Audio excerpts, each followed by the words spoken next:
નમસ્કાર મિત્રો, પેરના ન્યૂઝમાં આપનું સ્વાગત છે। આજ રોજ આણંદમાં લોકસભાના ચૂંટણીના અંતિમ દિવસોમાં આણંદ લોકસભા બેઠક પર ભાજપનો પ્રચાર વેગવંતો બન્યો છે।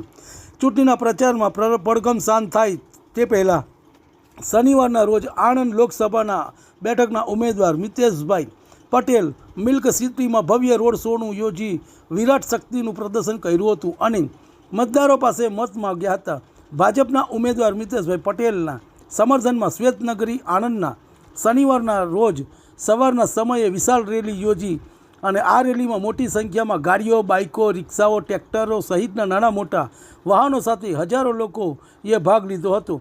રેલીના પ્રારંભમાં શહેરના શાસ્ત્રીબાગ ખાતેથી કરાયો હતો। આ રેલી ગુરુદ્વાર સર્કલ, સરકારી દવાખાના, જૂના બસ સ્ટેન્ડ, લક્ષ્મી ચોકડી, પાયોનિયર સ્કૂલ, ભગતસિંહનું સ્ટેચ્યુ, અંબિકા ચોક, PM પટેલ કોલેજ, રોકડિયા હનુમાન મંદિર, આઝાદ મેદાન, વેરાઈ માતા, કપાસિયા બજાર, જગન્નાથપુરા, ઇસ્લામપુરા, મોસમપુરા, ગણેશ ચોકડી, અમૂલ ડેરી ખાતે પહોંચી હતી। આ ભવ્ય રેલીનું સમાપન કરાયું હતું। રિપોર્ટ રવિ સાધુ લિંબાસી। તમને અમારા સમાચાર પસંદ આવ્યા હોય તો લાઇક, શેર, બેલ આઇકોન અને સબસ્ક્રાઈબ કરો।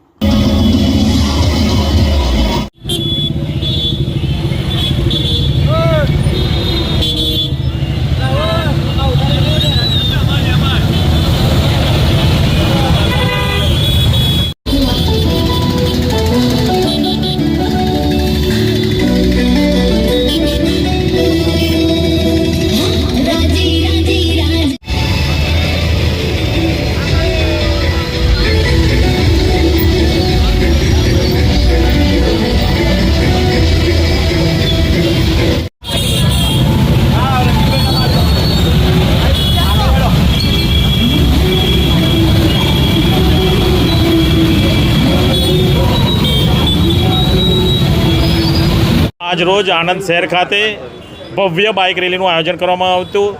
ધારાસભ્ય યોગેશભાઈ પટેલ, નગરના પ્રમુખ જિગ્નેશભાઈ પટેલ, સંગઠનના પ્રમુખ મયુરભાઈ પટેલ, સર્વ કાઉન્સિલર્સ અને ભારતીય જનતા પાર્ટીના આણંદ શહેરના સૌ કાર્યકર્તાઓ સાથે ખૂબ મોટી રેલીનું આયોજન કરવામાં આવ્યું હતું। આદરણીય પ્રધાનમંત્રી નરેન્દ્રભાઈ મોદી સાહેબ 2 તારીખના જ્યારે શાસ્ત્રી મેદાન વિદ્યાનગર ખાતે આણંદ જિલ્લાના સૌ જનતાને સંબોધન કરવા આવ્યા હતા, ત્યાર પછી જે માહોલ હતો એ માહોલમાં ખૂબ મોટો વધારો થયો છે અને આજે સૌ ભારતીય જનતા પાર્ટીના કાર્યકર્તાઓએ મતદાતાઓને એક વિનંતી કરી છે કે 7 મેના રોજ આપ વહેલામાં વહેલું મતદાન કરો।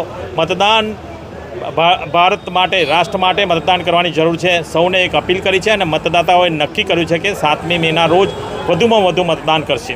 જે રીતનો માહોલ છે આણંદ જિલ્લામાં 350થી વધુ ગામડાઓમાં મારો પ્રવાસ પત્યો છે। હવે ફક્ત બોરસદ શહેર જ એક બાકી છે, બધા જ શહેરોમાં પણ પ્રવાસ પત્યો છે। જે રીતનો માહોલ છે 5 લાખથી વધુ વોટોથી ભારતીય જનતા પાર્ટીના ઉમેદવાર તરીકે સૌ વડીલશ્રીઓ, યુવાનો, મારી માતાશ્રીઓ, બહેનો સૌ આશીર્વાદ આપી અને 5 લાખથી વધુ વોટોથી મને જીતાડશે।